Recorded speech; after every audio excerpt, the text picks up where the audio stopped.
After her millionaire CEO husband ditched her, he married his mistress until a visitor leaked a secret that left him in shock. "Mr. Ashford," the older woman beside the girl said, her voice trembling with something that sounded like guilt. "My name is Ruth Pennington. I was a nurse at Mercy General Hospital 12 years ago." Marcus Ashford felt his blood turn to ice. His hand gripped the doorframe so hard his knuckles went white. "And this," Ruth continued, gesturing to the teenage girl whose gaze held a challenge he recognized all too well, "is Aurora, your daughter." "That is impossible," Marcus heard himself say, his voice belonging to a stranger. "The baby died. Vivian's baby died 12 years ago. No." Ruth's voice cracked, and tears began streaming down her weathered face. "She did not die, Mr. Ashford. She was stolen, and the woman who paid me to steal her was your wife's mother. Have you ever trusted someone completely, only to discover they had been lying to your face for years? Have you ever wondered if the worst moment of your life was actually manufactured by someone you claimed to love? What would you do if you discovered your entire marriage, your perfect society, life, your beautiful family was built on the grave of a stolen child? This is not just a story about betrayal. This is a story about a woman who was thrown away like garbage, called barren and defective by the man who promised to love her forever. A woman who lost everything, her marriage, her home, her child, and had to rebuild herself from ashes, while the man who destroyed her married his mistress and lived happily ever after. Or so he thought, because 12 years later, a visitor appeared at his door with a secret that would shatter everything he believed about his perfect life. And the woman he discarded, she became someone he never imagined she could be, someone who would hold his fate in her hands when he least expected it. Stay with me to discover what happens when 12 years of lies come crashing down, and whether love can survive the ultimate betrayal. If you believe in justice, in second chances, and in the power of truth to set us free, hit that subscribe button right now and turn on notifications. Trust me, you do not want to miss what happens next. But to understand what happened at that door, we need to go back 12 years to when Vivian Delacroix still believed in fairy tales, and Marcus Ashford still pretended to be the prince she deserved. 12 years earlier, the penthouse overlooking Central Park was supposed to represent everything Vivian Delacroix had ever dreamed of. 27 floors above the chaos of New York City, surrounded by art that cost more than most people's homes, married to a man whose name opened every door in the world. Instead, it had become a gilded cage where her heart slowly broke. Piece by piece, day by day, negative pregnancy test by negative pregnancy test.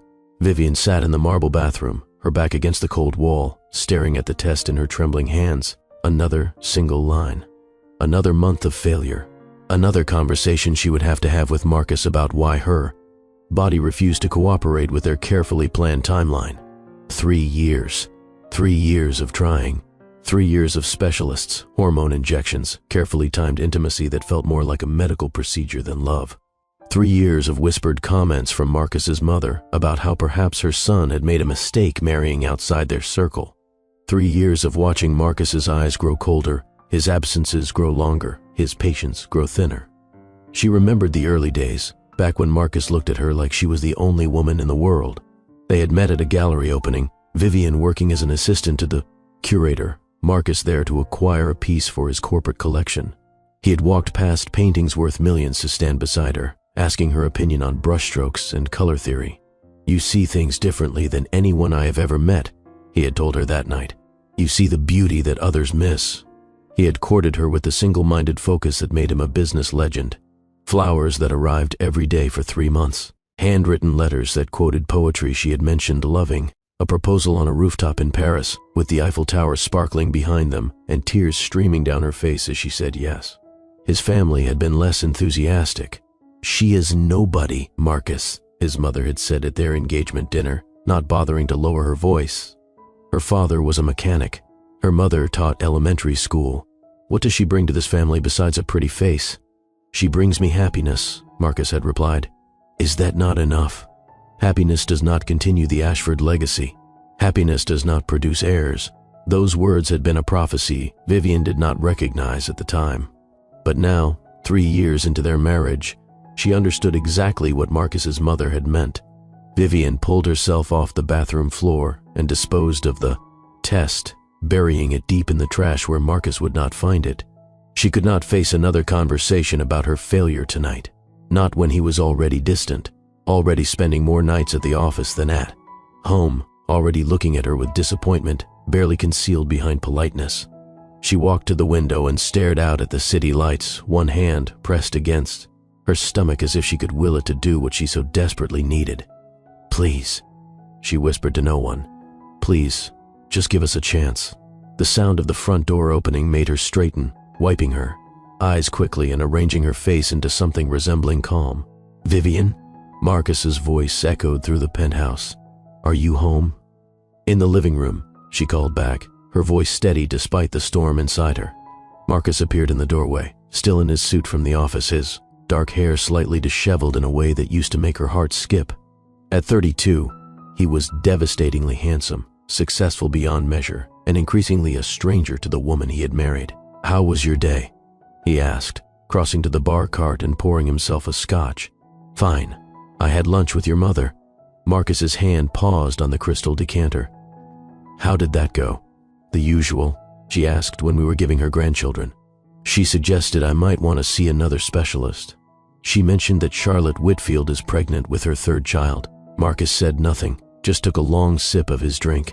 "She also mentioned," Vivian continued, her voice carefully neutral, "that perhaps the problem is not medical. Perhaps the problem is that some women simply are not meant to be mothers. My mother can be harsh.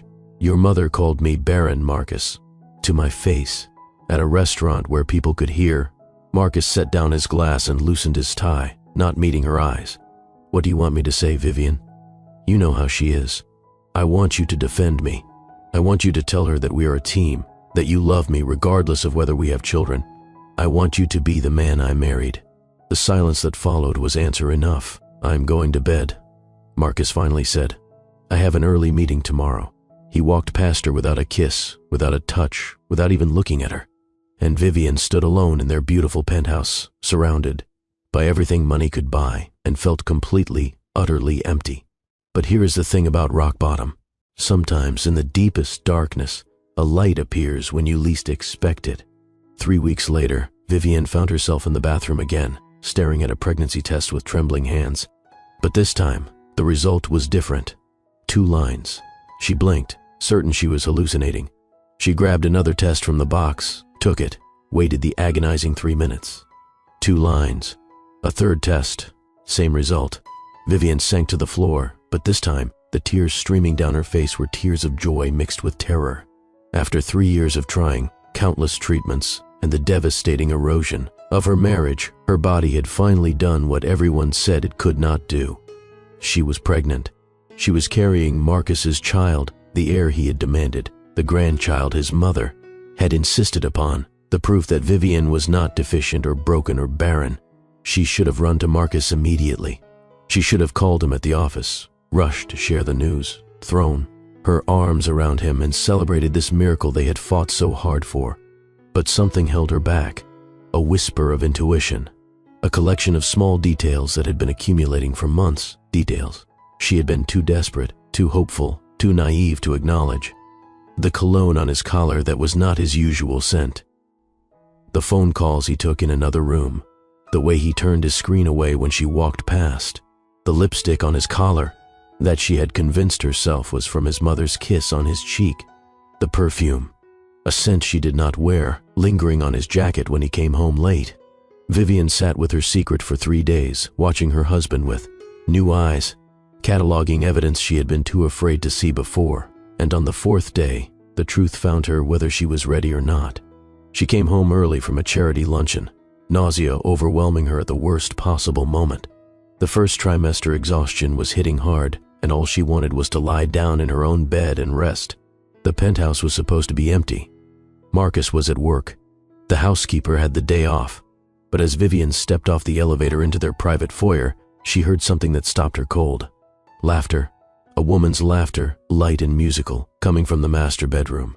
And then Marcus's voice, tender in a way she had not heard in years. "I love you, Celeste. I have always loved you." The world stopped. Vivian's hand went instinctively to her stomach, where their child was growing. While her husband declared his love for another woman in the bed they shared, she could have left. could have retreated to the elevator, pretended she never heard, given herself time to process this destruction of everything she thought she knew.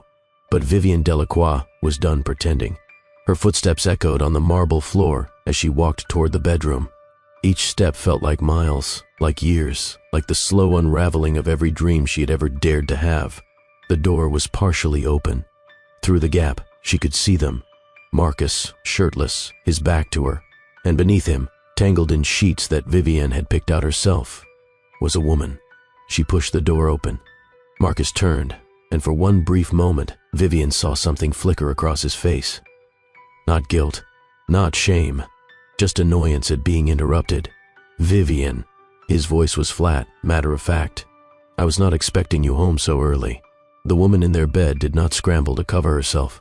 Instead, she propped herself up on one elbow and regarded Vivienne with cool amusement. Celeste Montgomery. Vivienne recognized her immediately. The daughter of Marcus's business partner, 25 years old, aristocratic beauty, the kind of old money pedigree that Marcus's family had always wanted for him. She had been at their wedding, smiling and gracious, kissing Vivienne's cheek and wishing her every happiness. "Well," Celeste said, her voice dripping with false sympathy. "This is awkward." Vivienne found her voice, though it sounded strange to her own ears. "How long?" "Does it matter?" Marcus asked. "It matters to me." Celeste stretched languidly, making no move to cover herself. 2 years, darling. We have been together almost as long as your sad little marriage has been dying. 2 years. Vivienne did the math through the fog of shock. That meant Marcus had been sleeping with this woman since their first wedding anniversary. Every romantic dinner, every whispered promise, every time he had held her through. Failed pregnancy tests. He had been coming from Celeste's bed or going to it. "You were the one," Vivienne said slowly, the pieces clicking into place. The perfume on his jacket, the late nights, the distance. "I am surprised it took you this long to figure it out." Celeste's smile was sharp. "Then again, you were always rather naive." Marcus said as much. "Celeste." Marcus's voice held a warning. "What?" "She should know the truth. You have been planning to leave her for months. This just accelerates the timeline." Vivienne felt something shift inside her, something fundamental breaking. She looked at the man she had loved, the man she had trusted with her heart, her dreams, her future. "I am pregnant." The words fell into the silence like stones into still water. Marcus went very still. His eyes dropped to her stomach, then rose to meet her gaze. For one breathless moment, Vivienne thought she saw something, hope perhaps, or the ghost of the man she had married. Then his face hardened. Well, his voice was cold, clinical. "That complicates things." "Complicates things?" Vivienne felt her voice rising, but she could not control it. "I am carrying your child, Marcus. The heir you have been demanding for 3 years. Does that not mean anything to you?" Marcus rose from the bed, pulling on a robe with casual indifference. "It means I will need to consult my lawyers before we proceed with the divorce." Divorce. The word hit her like a physical blow. Did you really think this marriage would last forever? Marcus moved toward his closet, selecting a fresh shirt as if they were discussing the weather. "You have been a disappointment from the start, Vivienne. Your family has no real wealth, no connections of value. Your inability to conceive was just the final confirmation that I made a mistake. But I am pregnant now." "So you say," Celeste's voice slithered into the conversation, "but we both know how desperate barren women can become. Are you even certain it is Marcus's child? Perhaps you found your own comfort while he was with me." Vivienne stared at this woman who had destroyed her marriage, feeling the rage building beneath the numbness. "I have never been unfaithful to my husband. Unlike some people in this room." "Watch your tone." Marcus's voice snapped like a whip. "Celeste will be my wife. You will speak to her with respect. Your wife." Vivienne's laugh was hollow, broken. "You are already planning to marry her, while I am standing here carrying your child." Marcus finished buttoning his shirt and turned to face her fully. His gray eyes, the eyes she had once found so beautiful, were as cold as winter steel. "Let me be very clear, Vivienne. I want a paternity test the moment that child is born. Until I have proof it is mine, I will not acknowledge it. And if the test proves you are the father, then we will discuss custody arrangements. But do not expect to use this pregnancy to trap me. I have already made my choice." He looked at Celeste then, and Vivienne saw something in his eyes that shattered the last of her hope. Tenderness, genuine affection, the look he used to give her back when she was naive enough to believe she mattered. She finally understood with devastating clarity that she had already lost everything. "You will receive the divorce papers by the end of the week," Marcus continued, adjusting his cufflinks. "I am prepared to be generous. The penthouse, a reasonable settlement, full coverage of medical expenses through the pregnancy. I do not want your money. You will take it. You will need it to start over." His tone was matter-of-fact, as if they were discussing a business transaction. "I have already spoken to Celeste's parents. We will be announcing our engagement next month." Next month. Vivian felt the room spinning. "You have been planning this. All of it. I have been planning my future. Something you were never really part of." Celeste rose from the bed, wrapping herself in a silk robe that probably cost more than Vivian's entire wardrobe. "Do not feel too badly, darling. Some women simply are not cut out for this life. You gave it a good try." Vivian looked at them both, this man she had loved and the woman who had taken him from her, and felt something cold and hard settle in her chest. "I loved you," she said to Marcus, her voice steady despite the tears threatening to fall. "I loved you more than anything in this world. I gave you everything I had. Love is not enough." Marcus did not even flinch. "It was never enough." "No." Vivian shook her head slowly. "It was never enough for you, because you were never capable of real love. And someday," she turned to look at Celeste, "you will discover that too. When he finds someone younger, more connected, more useful than you will stand exactly where I am standing, and you will remember this moment." Celeste's smile faltered for just a second. "Get out of my house," Marcus said coldly. "It is my house too. For now. Then I will leave. The lawyers will handle the details. You can stay until the paperwork is finalized." He walked past her without another glance, Celeste following behind with a triumphant smile. Vivian stood alone in the bedroom that still smelled like their betrayal, one hand pressed against the stomach where their child was growing. She stayed there for hours, watching the sun set over Central Park, trying to understand how her life had fallen apart so completely in a single afternoon. But here is what Vivian did not know, what none of them knew. That pregnancy, the one Marcus dismissed so callously, the one Celeste suggested might not even be his, was about to become the center of a tragedy that would haunt everyone involved for the next 12 years. And the people who orchestrated that tragedy were already making their plans. The months that followed were the darkest of Vivian's life. She moved out of the penthouse within a week, unable to bear the ghost of her marriage lingering in every room. A small apartment in Brooklyn became her refuge, a place with cracked windows and noisy neighbors, and none of the luxury she had grown accustomed to during her years as Mrs. Marcus Ashford. The divorce proceedings were brutal. Marcus's lawyers were ruthless, contesting every provision, demanding documentation for every claim. They questioned her character, her faithfulness, her mental stability. They suggested that the pregnancy might be a fabrication, a desperate ploy to extract money from their client. Vivian attended meetings alone, signed papers with shaking hands, and watched her marriage dissolve into assets and liabilities while the life inside her grew larger every day. Marcus never attended a single session. He sent his lawyers to handle what he clearly viewed as an unpleasant but necessary transaction. The pregnancy was difficult from the start. Stress elevated her blood pressure. Insomnia left her exhausted. The loneliness was crushing, with no one to hold her hand during doctor appointments. No one to feel the baby kick. No one to share the miracle growing inside her. Her mother wanted to come from Chicago, but Vivian refused. She did not want anyone to see her like this, broken and struggling in a city that had never felt less like home. "I am fine," she told her mother during their weekly phone calls. "The baby is healthy. I just need to get through the divorce." But she was not fine. She was barely surviving. At 7 months pregnant, the complications began in earnest. "Mrs. Delacroix," her doctor said during a routine appointment, his face grave, "your blood pressure is dangerously high. We are seeing signs of preeclampsia." "What does that mean?" "It means bed rest, reduced stress, careful monitoring." He paused. "It also means we may need to deliver early if things do not improve." "How early?" "Potentially at 34 weeks, maybe sooner if your condition worsens." Vivian left that appointment terrified. 34 weeks. Her baby would be premature, possibly needing intensive care, and she would face it alone, without the father who had already moved on, without The support system she had sacrificed for a marriage that was never real. She tried to follow the doctor's orders. Bed rest, minimal activity, but the stress of the divorce continued, with papers to sign and decisions to make and a future that felt increasingly uncertain. 3 weeks before her due date, Vivian woke in the middle of the night to sharp stabbing pain. She lay still, waiting for it to pass, telling herself it was normal.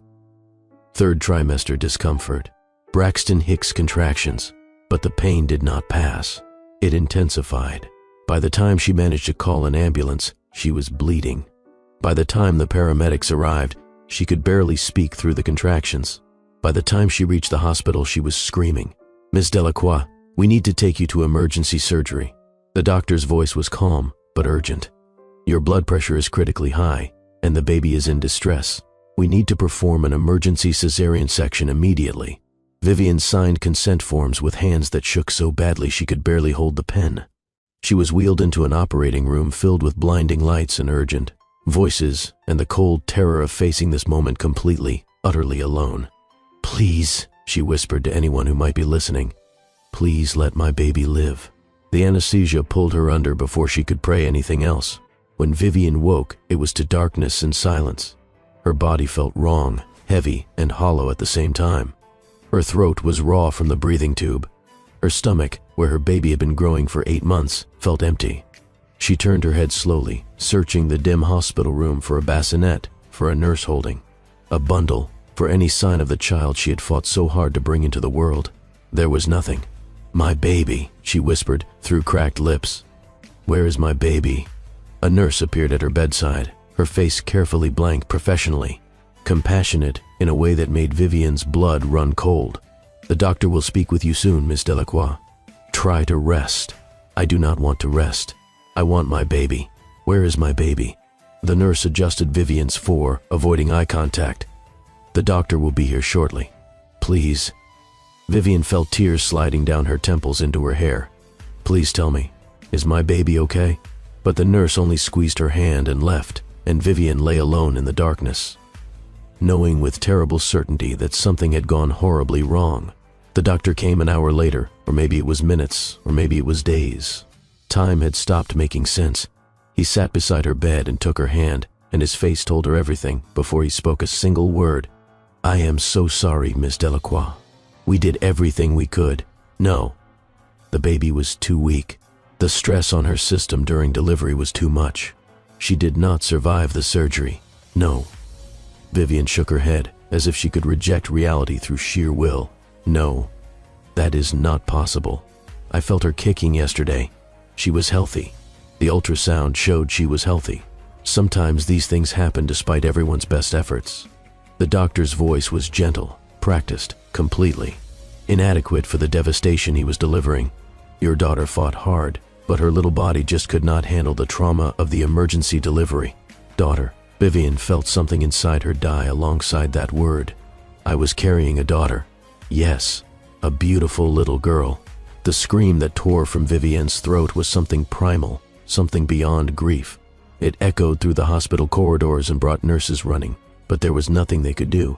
There was nothing anyone could do. Her daughter was dead. The child she had fought for, hoped for, loved before she ever held her, was gone. "I want to see her." Vivian sobbed. "I need to hold her." The doctor and nurses exchanged glances. "I am sorry, Ms. Delacroix. Given your condition and the trauma of the surgery, we felt it best to handle the arrangements privately. We did not want to cause you additional distress." "Handle the arrangements? What does that mean?" "The hospital will take care of everything. Cremation, memorial services if you wish." "No." Vivian struggled to sit up despite the pain. "No, I want to see my daughter. I want to hold her." "I have that right. Ms. Delacroix, please. You have been through a tremendous ordeal. Your blood pressure is still dangerously high. Any additional stress could be fatal. I do not care. I want my baby." But they sedated her. For her own good, they said, to help her heal. And when she woke again, they told her it was too late. The arrangements had been made. Her daughter was gone. Vivian never saw a body, never received the ashes she demanded. The hospital claimed they had handled everything privately, citing her unstable condition and the need to prevent additional trauma. She was too broken to fight, too lost in grief to demand answers, too devastated to notice the inconsistencies that should have raised alarm. She spent 2 weeks in the hospital, staring at the ceiling, refusing to eat, barely responding when nurses came to check her vitals. The woman who walked out of those doors was not the same person who had walked in. Vivienne Delacroix had died alongside her daughter. What remained was a hollow shell, going through the motions of living while feeling absolutely nothing. The divorce was finalized 2 weeks after her discharge. Marcus did not attend the signing. He sent his lawyer with papers that Vivienne signed without reading, accepting a modest settlement that was far less than she was entitled to. She did not have the energy to fight for more. She did not have the energy to fight for anything. She took her mother's maiden name, Vivienne Marchand, a new identity for the ghost she had become. Marcus married Celeste Montgomery 3 months later. The wedding made the cover of every society magazine, a glittering affair at the Plaza Hotel with 500 guests and a 7-tier cake and a bride who beamed triumphantly at the cameras. Vivienne did not attend. She was already gone, rebuilding herself from nothing in a city across the country, where no one knew her name or her history or the daughter she had lost. She told herself she would survive this. She told herself she would become someone new, someone stronger, someone who could not be broken by betrayal and loss. She did not know that the worst night of her life was built on a lie. She did not know that her daughter had never died at all. That truth would take 12 years to surface. But when it did, it would change everything. Can you imagine that kind of loss? Losing your marriage, your home, your child, all within months of each other, being betrayed by the person who promised to love you forever, then having the one thing that gave you hope ripped away in the most devastating way possible. What would you do if everything you loved was stripped away? Would you surrender to the darkness, or would you find a way to rise? Comment below and tell me, have you ever had to rebuild yourself from absolute nothing? Have you ever faced a loss that felt impossible to survive? I read every single comment, and I want to hear your story. If this is hitting you in the heart, hit that like button right now. Let me know you are feeling this journey with me, because here is the thing about Vivienne Delacroix. She did not stay broken. She did not surrender to the grief that should have destroyed her. Instead, she did something extraordinary. And the truth about her daughter? The secret that was buried for 12 years? It is about to change everything. But first, you need to understand who Vivienne became. Because the woman who rose from those ashes was nothing like the naive, trusting girl who had married Marcus Ashford. She was something far more powerful. 12 years can transform a person completely. It can turn a victim into a warrior, a broken heart into unbreakable determination. A woman dismissed as worthless into someone the world cannot ignore. Vivienne Marchand, as she now called herself, stood at the window of her corner office on the 45th floor of a Manhattan skyscraper, looking out at the city that had once chewed her up and spit her out. She was 40 years old now, and she wore her age like armor. Silver threads wove through her dark auburn hair, which she refused to dye. Lines around her eyes spoke of years of struggle, but also of hard-won wisdom. Her posture was that of a woman who had learned to stand on her own and would never again lean on someone who might let her fall. The nameplate on her door read, Vivienne Marchand, founder and CEO, Marchand Design International. Yes, that Marchand design, the one featured in Architectural Digest, Vogue Living, and every luxury magazine that mattered. The firm that had redesigned the presidential suite at the Ritz Paris, the private residence of a Saudi prince, and 3 different celebrity homes that had graced magazine covers. Vivienne had built an empire from the ashes of her destroyed life. It had not happened overnight. In those first months after the hospital, after the divorce, after losing everything, Vivienne had wanted to die. The grief was a physical weight, crushing her chest, making it impossible to breathe. She would lie in her small apartment and stare at the ceiling for hours, unable to find a single reason to get out of bed. But one morning, something shifted. She woke before dawn, her body aching, her heart hollow, and she found herself reaching for a sketchbook she had not touched in years. Architecture had always been her secret passion. Before Marcus, before the marriage that consumed her identity, she had dreamed of designing spaces that mattered. Not just beautiful rooms, but environments that changed how people felt, how they lived, how they healed. She started drawing. Not designs for clients, but designs for herself. A room where she could grieve. A space that held both darkness and light. A sanctuary for a broken woman learning to become whole. Those sketches became her therapy, and, slowly, painfully, They became her path forward. She enrolled in night school while working 3 jobs to pay her bills: architecture classes in the evening, waitressing on weekends, administrative work during the day. She was exhausted constantly, running on coffee and determination and the burning need to prove that she was more than the woman Marcus had discarded. Her professors noticed her talent immediately. Her designs were different from other students, more emotional, more intuitive. She did not just create spaces, she created feelings. "You have a gift," her thesis advisor told her. "You understand that architecture is not about walls and ceilings. It is about the human experience of being inside those walls." Vivian graduated with honors. She took unpaid internships at prestigious firms, learning everything she could, pushing herself harder than anyone expected. When opportunities arose, she seized them with both hands. Her first major project came 5 years after the divorce. A boutique hotel owner had seen her portfolio and taken a chance on an unknown designer with an unusual vision. Vivian threw herself into that project with everything she had. She redesigned the hotel lobby as a space of transition, moving guests from the chaos of the outside world into an oasis of calm. She created rooms that felt like coming home, even for travelers who had no home to return to. The hotel became an instant success. Design magazines wanted interviews. Other clients came calling. Within 3 years, Vivian Marchand was a name that mattered. Within 5 years, she had opened her own firm. Within 10 years, she employed over 200 people and commanded fees that would have made Marcus's accountants weep. She had done it all alone. No inheritance, no connections, no wealthy husband to fund her dreams. Just talent, determination, and the kind of stubborn refusal to fail that only comes from having already lost everything. But despite her success, there was a wound that never healed. Every year, on what would have been her daughter's birthday, Vivian took the day off.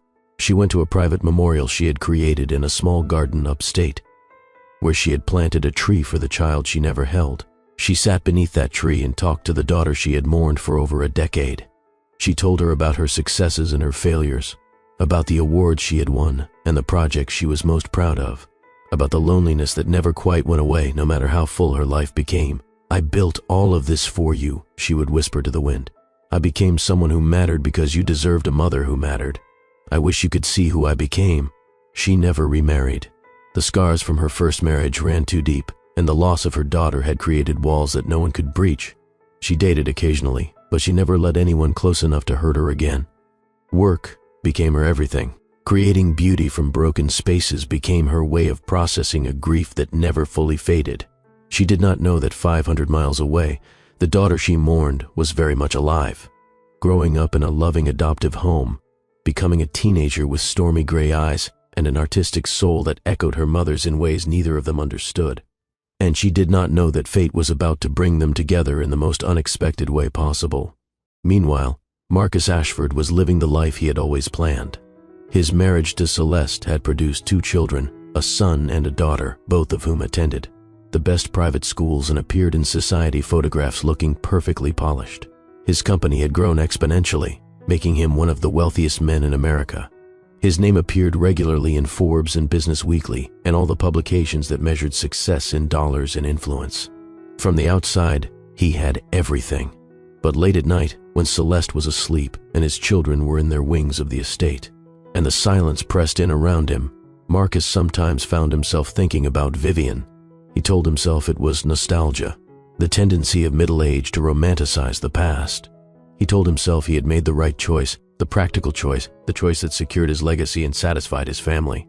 He told himself he was happy, but happiness is a difficult thing to fake for 12 years. And the truth was, Marcus felt nothing. He went through the motions of his perfect life, but there was an emptiness at his core that no amount of success could fill. Celeste was beautiful, accomplished, everything a society wife should be. But their conversations never went deeper than social calendars and children's activities. Their intimacy was perfunctory, scheduled, devoid of the passion that had once consumed him. He could not remember the last time he had laughed with genuine joy, could not remember the last time he had felt truly alive. Sometimes, late at night, he would search for Vivian online. He watched from a distance as she became successful, as her name appeared in design magazines and industry awards. He saw photographs of her at gallery openings and charity events, always elegant, always alone. Part of him was proud of what she had become, Another part was jealous that she had found purpose while he felt increasingly hollow. And a small, shameful part of him wondered what would have happened if he had made a different choice, if he had believed in their love instead of his family's expectations, if he had stood by her instead of throwing her away. But those thoughts came only in the darkest hours, and by morning, he had buried them again beneath the weight of his perfect, empty life. He did not know that everything was about to change, that a visitor was coming with a secret that would shatter his world, that the daughter he had demanded proof of, the child he had refused to acknowledge, was about to appear on his doorstep. And when she did, every lie his life was built upon would come crashing down around him. The afternoon Marcus Ashford's life changed forever started like any other. He stood at his study window, watching autumn leaves scatter across the manicured lawn of his Connecticut estate. 42 years old, silver threading through his dark hair, successful beyond measure, and inexplicably restless. Celeste was out shopping, as she often was. Their children were at boarding school, coming home only for holidays and occasional weekends. The house felt enormous when it was empty, more museum than home, filled with expensive art and designer furniture and absolutely no warmth. Marcus was reviewing quarterly reports when the security intercom buzzed. "Mr. Ashford," the gate guard's voice crackled through. "There are 2 visitors here, a woman and a teenage girl. They say it is urgent and personal. I am not expecting anyone. Send them away." "Sir, the woman says her name is Ruth Pennington. She says she was a nurse at Mercy General Hospital 12 years ago. She says it involves your first wife." Marcus felt something cold slide down his spine. Vivian. He had not heard that name spoken aloud in years, though it echoed through his thoughts more often than he cared to admit. Send them through. He watched the sleek black car wind up the long driveway, his heart beating faster with every second. Something was wrong. He could feel it in his bones, in the way his instincts screamed warnings he could not name. The car stopped in front of the mansion. The driver's door opened, and a woman in her 50s emerged. She was dressed plainly, her face lined with age and something that looked like guilt. She moved hesitantly, like someone walking toward a confession they had been avoiding for years. But it was the passenger who made Marcus's blood run cold. A teenage girl stepped out of the car, 16, maybe 17, with dark auburn hair that caught the afternoon sun. She was beautiful in a way that seemed hauntingly familiar, with delicate features and an artistic grace to her movements. And then she looked up at the mansion, and Marcus saw her eyes. Stormy gray, exactly like his, exactly like the eyes that stared back at him from every mirror, every photograph, every memory of his own youth. His hand gripped the window frame so hard his knuckles went white. Those were his eyes, set in a face that carried echoes of Vivian, of his mother, of generations of Ashford women he had seen in family portraits. This was impossible. The baby had died. Vivian's baby had died 12 years ago. Had she not? Marcus was at the front door before he fully registered moving. He yanked it open to find the 2 strangers standing on his doorstep, the older woman trembling. Visibly, the teenager watching him with an expression that mixed curiosity with challenge. "Mr. Ashford." The older woman's voice shook. "My name is Ruth Pennington. I was a nurse at Mercy General Hospital 12 years ago." Marcus could not speak. His eyes were locked on the girl, cataloging every feature, searching for confirmation of what his gut already knew. "And this," Ruth continued, gesturing to the teenager, "is Aurora, your daughter." The world tilted on its axis. "That is impossible," Marcus heard himself say. "The baby died. Vivian's baby died." "No." Ruth's voice cracked, and tears began streaming down her weathered face. "She did not die, Mr. Ashford. She was stolen." The word hung in the air like a bomb waiting to detonate. "Stolen," Marcus repeated, the word feeling foreign on his tongue. "What do you mean, stolen?" Ruth's hands twisted together, her whole body language screaming guilt and fear and the weight of a secret carried too long. "May we come inside?" This is not a conversation for a doorstep. Marcus stepped back automatically, allowing them to enter. He led them to his study on autopilot, his mind racing through calculations that made no sense. If this girl was really his daughter, if Vivian's baby had survived, then everything he thought he knew about his life was wrong. He gestured for them to sit, but remained standing himself, too agitated to be still. "Start from the beginning," he commanded. "Tell me everything." Ruth took a shaky breath and began. 12 years ago, I worked the night shift at Mercy General. I was there when your wife, Your first wife was brought in for emergency surgery. She was in terrible condition. High blood pressure, complications, the baby in distress. Marcus remembered that night. Not because he had been there, but because Celeste had told him about it afterward. His ex-wife had lost the baby. Tragic, but perhaps for the best, Celeste had said. Now there would be no complications with the divorce. The surgery was difficult, Ruth continued. Your ex-wife nearly died, but the baby survived. A beautiful little girl, small but healthy, with the strongest cry I had ever heard. Marcus felt his legs weaken. He gripped the back of a chair to steady himself. She survived, he whispered. Yes, but I was approached that night by a woman who claimed to be a concerned family member. She said the mother was unstable, that the baby would end up in the foster system, that she was arranging a private adoption with a good family. Who was this woman? Ruth's face crumpled with shame. She said her name was Eleanor Montgomery. The room went completely silent. Marcus felt as if someone had punched him in the chest. Eleanor Montgomery was Celeste's mother. She offered me $50,000, Ruth continued, sobbing now. She said the baby would have a better life. She said I would be doing everyone a favor, and I was desperate, Mr. Ashford. My own children needed medical care, and we had no insurance, and she made it sound so reasonable. You falsified my daughter's death, Marcus said slowly. You told her mother that her baby died. Ruth could not meet his eyes. I filled out the paperwork saying the baby did not survive, and I handed her over to a woman who arranged a private adoption. I've regretted it every single day since. Marcus turned to look at Aurora, at this teenage girl who had been stolen from him before he even knew she existed. She had been sitting silently through Ruth's confession, her gray eyes watching. Everything with an intensity that reminded him painfully of himself. You are really my daughter, he said. It was not a question. Aurora met his gaze without flinching.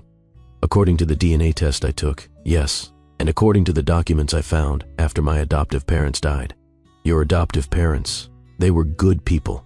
Aurora's voice was steady, but Marcus could hear the grief beneath the surface. They loved me. They raised me. They died in a car accident last year. I am sorry. Aurora shrugged, a gesture that tried to look casual but failed. When I was going through their papers, I found things that did not make sense. Large payments from someone named Eleanor Montgomery, a falsified birth certificate, medical records that had been altered. She leaned forward, and Marcus saw something fierce in her expression, something that reminded him of Vivian when she was angry. I spent 6 months tracking down the truth. I found Ruth. She told me everything. And now I am here, because I want to know why. Why did your mother-in-law steal me? Why did she pay to have me taken from my mother? Why did she let a woman believe her baby was dead for 12 years? Marcus had no answers. His mind was still spinning, trying to process the magnitude of what he was hearing. Celeste's mother had stolen his child. Celeste had married him, knowing her mother had committed this crime. 12 years of marriage, 2 children, countless shared moments, all built on a foundation of unspeakable cruelty. He thought of Vivian, of the woman he had dismissed so callously. She had spent 12 years mourning a daughter who was alive, 12 years grieving a loss that never happened, 12 years of pain that could have been prevented if he had just been there, if he had just cared enough to be present when his child was born. This was his fault too. He understood that now. If he had not abandoned Vivian, if he had not been so eager to marry Celeste, none of this would have happened. I need to call Vivian, he said, his voice hoarse. She needs to know. She needs to know you are alive. Aurora's expression flickered with something that might have been hope, quickly suppressed. You know how to reach her? I can find her. Marcus was already reaching for his phone. Your mother and I have not spoken in 12 years, but I know she is successful now. I have followed her career from a distance. Why? Aurora asked, and there was an edge to the question. Why would you follow the career of a woman you threw away? The question hit Marcus like a slap. He had no good answer, no justification that would make sense to this teenager who had every right to hate him. Because I made a mistake, he said finally. The biggest mistake of my life. And I think part of me has always known that. He dialed the number before he could lose his courage. It rang 3 times before a familiar voice answered, and Marcus felt something crack inside him at the sound. Hello? Vivian. It is Marcus. The silence that followed was loaded with 12 years of pain and unanswered questions. What do you want, Marcus? Her voice was cold, controlled, the voice of a woman who had learned to protect herself. "I believe our lawyers established that we have nothing to say to each other. Our daughter is alive." He heard her sharp intake of breath, heard something shatter in the background, heard the ragged edge of hope and terror colliding. "What did you say?" "The baby. Aurora. She did not die. She was stolen by Celeste's mother. She has been alive this whole time, raised by an adoptive family, and she is sitting in my study right now." The sound that came through the phone was not quite human. It was grief and rage and hope and 12 years of mourning exploding all at once. "That is impossible. That is not possible. I held the death certificate. I planned a memorial. I have visited her grave every year for 12 years. There was no grave. There was no death. Eleanor Montgomery paid a nurse to falsify the records and hand our daughter over for private adoption." Vivian was crying now, great heaving sobs that tore at something deep in Marcus's chest. "She is alive? Our daughter is alive. She is sitting right in front of me. She found the truth after her adoptive parents died. She tracked down the nurse who took her, and she came here to find answers. I need to see her." The desperation in Vivian's voice was primal. "Marcus, I need to see my daughter. I am sending my helicopter. Just tell me where you are." Vivian gave him an address in Manhattan, and Marcus made the arrangements with shaking hands. 3 hours, he told her. She would be here in 3 hours. He hung up the phone and turned to Aurora, who had been watching this exchange with an expression he could not read. "She is coming," he said. "Your mother is coming." Aurora nodded slowly. "Good. I have questions for her too." For the next 3 hours, Marcus sat with his daughter and tried to learn 12 years' worth of information. Aurora was guarded at first, answering questions in short sentences, revealing little about her inner life. But gradually, as Marcus asked about her interests and her dreams, rather than just the facts of her existence, she began to open up. She was an artist, like Vivian. She loved to paint and draw, spending hours in her sketchbook creating worlds that existed only in her imagination. Her adoptive parents had encouraged this talent, filling their home with her artwork, paying for lessons and supplies. She was brilliant academically, especially in subjects that required creativity: English, art history, design. But she struggled with math and science, finding them too rigid and rule-bound. She had her father's stubbornness, her mother's artistic vision, and a fierce independence that was entirely her own. She also had questions, hundreds of them, about Marcus and Vivian, and the marriage that had fallen apart before she was born. "Why did you divorce her?" Aurora asked. "The real reason, not the legal one." Marcus considered lying, considered softening the truth, but something about Aurora's gray eyes made him speak honestly. "Because I was a coward. Because my family had expectations that I was too weak to challenge. Because I convinced myself that social compatibility mattered more than love." "That is not an answer." "No," Marcus admitted. "It is not. The truth is, I was having an affair with Celeste. Your mother found out the same day she was going to tell me she was pregnant with you. I chose Celeste over her, over both of you, though I did not know you existed yet." Aurora absorbed this information with a face that revealed nothing. "And now you are married to the woman whose mother stole me." "Yes." "Does she know?" "Did Celeste know what her mother did?" "I do not know, but I intend to find out." As if summoned by the mention of her name, the sound of the front door opening echoed through the house. Celeste's voice rang out, bright and oblivious. "Marcus, darling, I am home. You will not believe the wonderful things I found at the boutique." Footsteps approached the study. The door opened, and Celeste appeared, her arms full of shopping bags, her smile freezing as she took in the scene before her. Her husband sitting with a strange woman and a teenage girl with gray eyes that looked exactly like Marcus's. "What is this?" Celeste's voice had lost its brightness. "Who are these people?" Marcus stood slowly, feeling the weight of 12 years of lies pressing down on him. "Celeste, this is Aurora. She is my daughter. The daughter you told me died 12 years ago." Celeste's face went white. "I do not know what you are talking about." "Really? Because I have a very interesting story to tell you. About a nurse named Ruth Pennington, about $50,000, about your mother." Celeste's eyes darted to Ruth, who had been sitting silently in the corner, and Marcus saw recognition flash across his wife's face. Not confusion, not bewilderment, but recognition. She knew. She had always known. You knew, Marcus said, his voice deadly quiet. This whole time, our entire marriage, you knew your mother stole my daughter. That is absurd. Celeste's voice was shrill. This woman is clearly deranged, and this girl could be anyone. Anyone can claim to be your daughter. Ruth stepped forward, her guilt finally transforming into something like courage. Mrs. Ashford, I have documentation, bank transfers from your mother's personal account, instructions written in her handwriting, medical records that show exactly what we did that night. Celeste's composure cracked, revealing the cold calculation beneath. So what if my mother helped arrange an adoption? That woman was nobody. She was going to ruin everything. Mother was just protecting our future. Our future. Marcus felt rage building in his chest. You let Vivian believe her baby was dead. You married me knowing your mother had stolen my child. Everything about our life together was built on this lie. That woman, Celeste spat, her mask fully gone now, was never going to be enough for you. She came from nothing. She had no connections, no breeding, no value. And she could not even give you a healthy pregnancy. My mother did everyone a favor by removing that complication. That complication is my daughter. And I gave you 2 perfect children.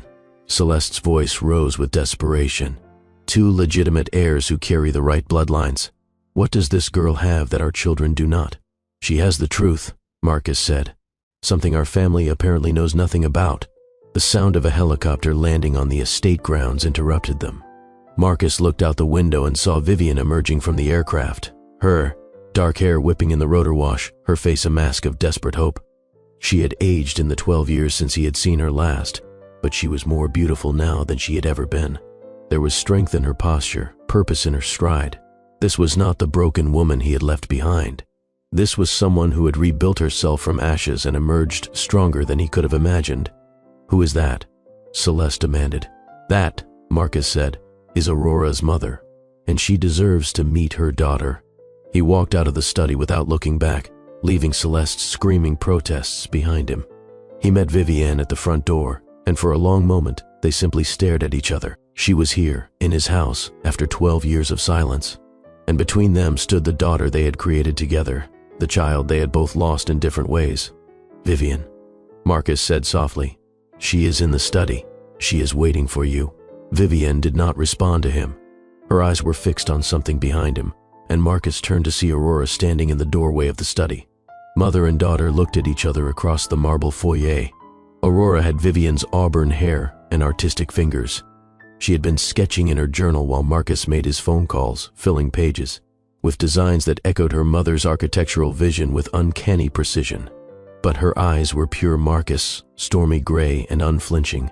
You are really her, Aurora whispered. My mother. Vivian crossed the foyer in 3 strides and gathered the daughter she had never known into her arms. The sound that emerged from her was something beyond words. 12 years of grief dissolving into the reality of her child, alive and warm and real. I thought you were dead. Vivian's voice was raw with tears. I mourned you every day. Every single day for 12 years I talked to you. I visited a memorial for you. I wondered what you would have been like. I am here now, Aurora said, and her voice cracked for the first time since she had arrived. I found my way back. They held each other in the foyer of the mansion, and Marcus watched with tears streaming down his face, understanding for the first time the magnitude of what had been stolen from all of them. This should have been his family, this woman, this child, this love that he could see binding them together despite 12 years of separation. He had thrown it all away for social status and family expectations, and someone else had made the destruction even worse. How touching! Celeste's voice cut through the moment like broken glass. The barren ex-wife and her miracle baby reunited at last. Vivian's head snapped up, her eyes finding Celeste with an expression of pure fury. You knew my daughter was alive, and you let me suffer for 12 years. I knew nothing, Celeste said, but her voice wavered. Your mother paid to steal my child. Vivian's voice was low and dangerous. She paid a nurse to tell me my baby was dead. And you married my husband, slept in my bed, built your perfect life while I was drowning in grief. You were nothing. Celeste's facade crumbled completely. You were a nobody who somehow tricked Marcus into marrying you. You did not deserve him, and you certainly did not deserve to use that baby to keep him. That baby is my daughter. Vivian stepped toward Celeste, and Marcus had never seen her look more terrifying. She is a human being, not a complication to be removed, and you and your mother are going to pay for what you did.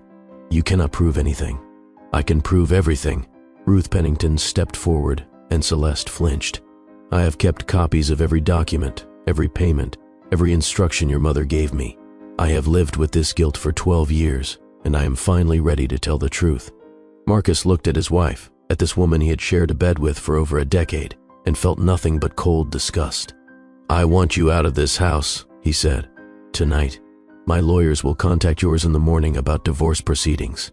Divorce? Celeste's voice rose to a shriek. You cannot divorce me. We have children together. We have a life. We have lies. Marcus shook his head slowly. Everything between us was built on what your mother did. I cannot even look at you anymore. You would throw away our family for her? Celeste pointed at Vivian with a shaking finger. For a woman you have not seen in 12 years, I would throw away our marriage for the truth, which is something you clearly have no respect for.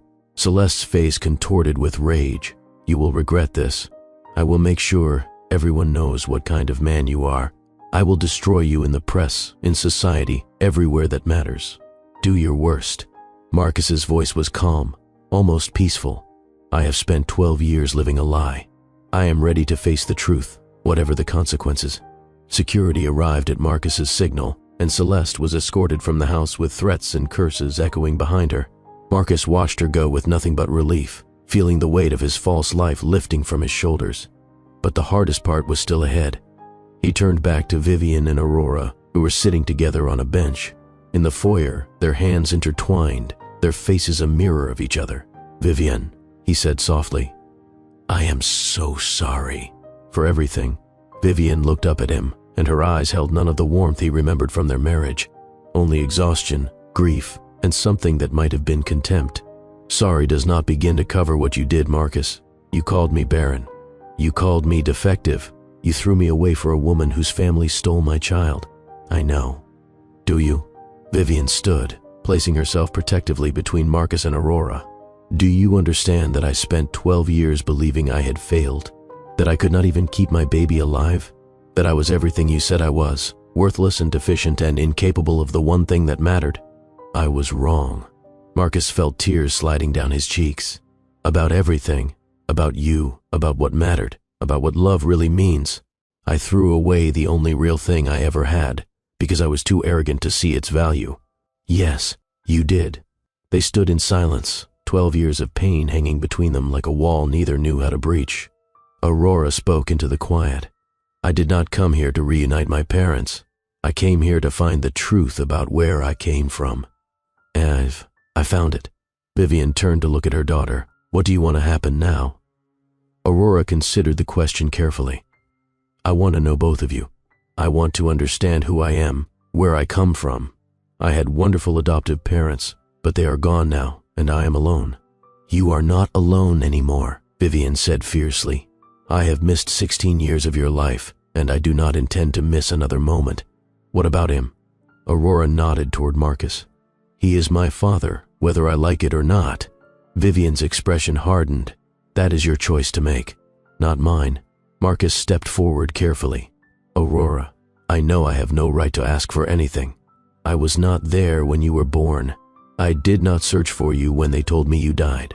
I accepted the lie because it was easier than dealing with the truth. Aurora watched him with those gray eyes that were so like his own. Why should I give you a chance? Because I want to do better. Because I have spent 12 years living a hollow life, and I finally understand why. Because you deserve a father who is present and honest and willing to fight for you. And if I decide I do not want you in my life, then I will respect that decision. But I hope you will give me the opportunity to prove I can be different. Aurora looked at Vivian. What do you think? Vivian was quiet for a long moment. I think, she said finally, that forgiveness is a choice you have to make for yourself. I cannot make it for you, and I will support whatever you decide. But what about you? Aurora pressed. Can you forgive him? Vivian looked at Marcus, really looked at him for the first time since she had arrived. He saw her taking in the changes in his face, the silver in his hair, the weight of regret in his eyes. I do not know, she admitted. The woman you hurt is still part of me, but so is the woman who once loved you more than anything in the world. I still love you, Marcus said. I never stopped. Love is not enough. Vivian's voice was firm. You taught me that yourself. Love without respect, without commitment, without the courage to stand up for what matters is worthless. Then let me earn it back. Let me prove that I can be the man I should have been. That is a lot to ask after 12 years. I know, but I am asking anyway. The weeks that followed were the most complicated of Marcus's life. He filed for divorce immediately, and Celeste fought him with every weapon at her disposal. She went to the press with stories of his cruelty, his infidelity, his abandonment. She painted herself as a victim and him as a monster. But the truth about Aurora came out too. Ruth Pennington gave a sworn statement. Bank records were subpoenaed. Eleanor Montgomery was arrested and charged with kidnapping, fraud, and a dozen other crimes. Celeste was named as an accessory. She had known, the investigation revealed. She had known from the beginning. Her mother had told her everything the night before her wedding to Marcus, presenting it as a gift, a removal of the one obstacle to Celeste's perfect life. Marcus's children with Celeste were confused and frightened by the upheaval. He tried to shield them as much as possible, spending time with them, reassuring them that his love for them had not changed. But explaining that their mother had participated in stealing their half-sister was beyond his ability to soften.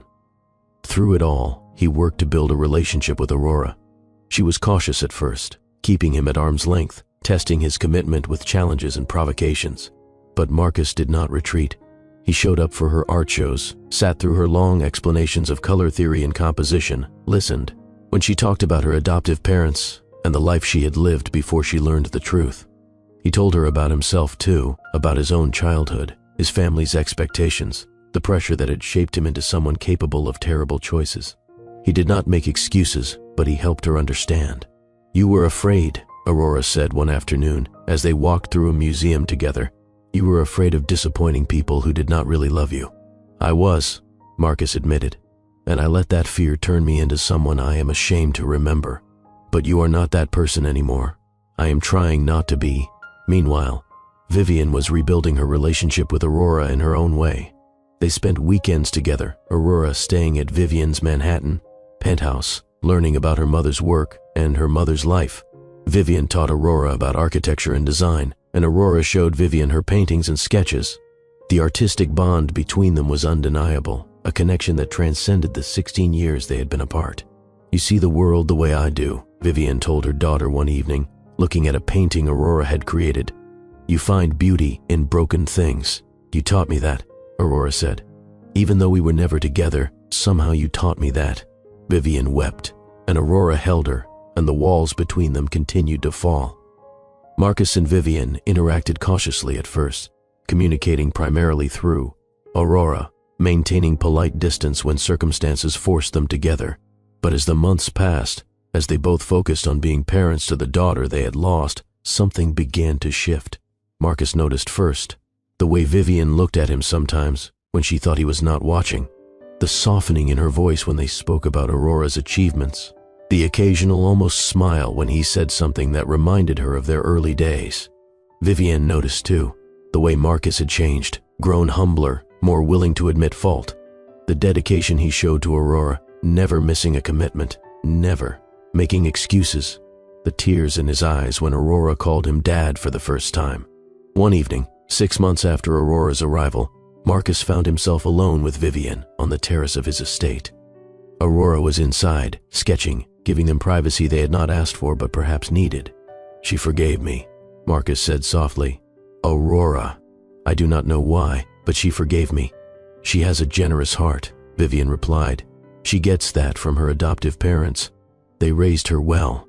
They did, but she also has your strength, your ability to see the best in people, even when they do not deserve it. Vivian was quiet for a long moment. I used to see the best in you, before everything fell apart. Can you see it again? Marcus turned to face her. I know I have no right to ask. I know I hurt you in ways that might be unforgivable, but I've spent 12 years missing you, even when I did not know that was what I was feeling.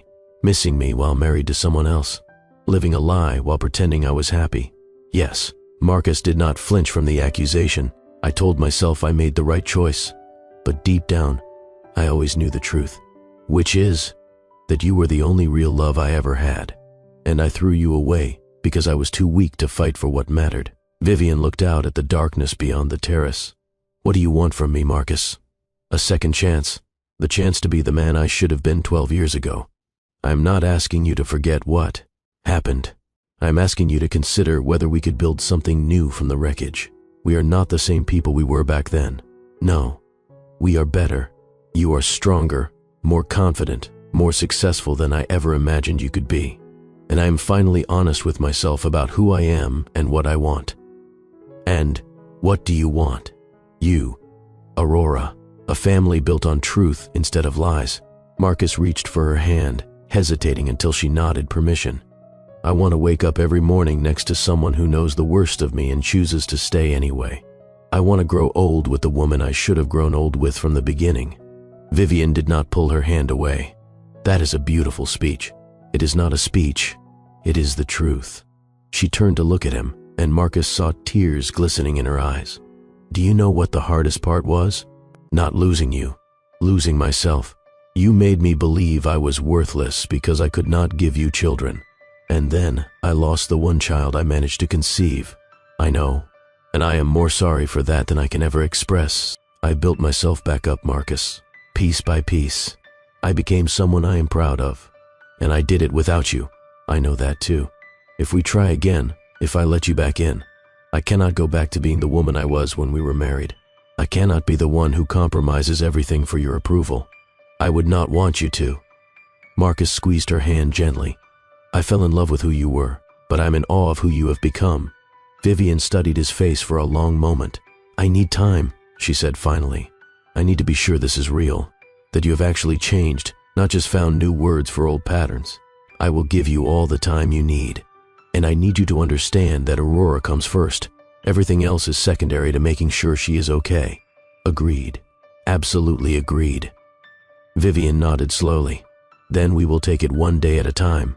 No promises, no expectations. Just two people trying to figure out if there is anything worth salvaging from the past. That is more than I deserve. Yes, it is.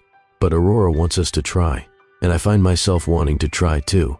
1 year later, the wedding was held in the garden of Vivian's country. Home, under a canopy of autumn leaves that matched Aurora's hair. It was small and intimate, nothing like Marcus's first wedding to Celeste with its hundreds of guests and society photographers. Just family and close friends, people who had earned the right to witness this moment. Aurora served as maid of honor, her speech bringing tears and laughter in equal measure. A year ago, I did not know either of my biological parents. I was alone in the world, with nothing but questions and pain. And now I have a family, a real family, built on truth, and second chances, and the kind of love that does not give up even when it probably should.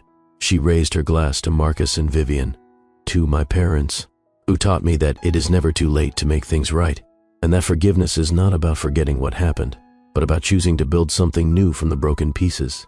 Marcus wept openly, and Vivian squeezed his hand, and Aurora smiled at them both with the gray eyes that had brought them back together. The ceremony itself was simple, vows that acknowledged the past while promising a different future. "I never stopped loving you," Marcus said. "I just forgot that love requires more than feeling. It requires choice and commitment and the courage to admit when you are wrong." "I learned to love myself in the years we were apart," Vivian replied. "I learned that my worth is not determined by anyone else's approval. And I learned that forgiveness does not mean forgetting. It means choosing to build something new from the ashes of what was destroyed." They kissed to seal their promises, and Aurora cheered alongside the other guests, and the setting sun painted the sky in shades of gold and rose. Later, as they danced to their first song as a reunited couple, Marcus marveled at how different this felt from any moment in his previous life. "Any regrets?" Vivian asked. "Only one." "What is that?" "That it took me 12 years to find my way back to you. Maybe we both needed those years.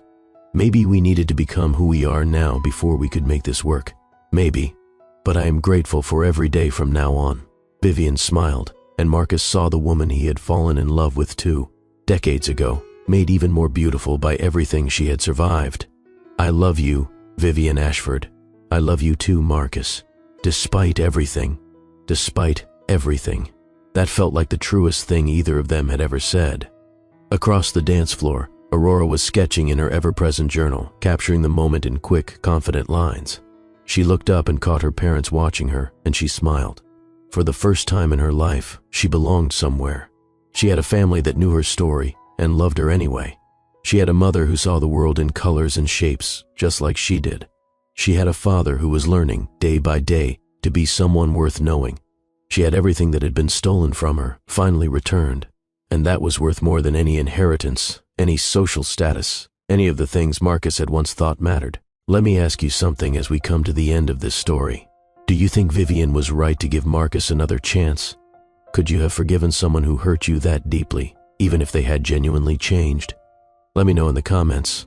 I read every single one, and I want to know what you think. If this story touched your heart, hit that subscribe button and turn on notifications.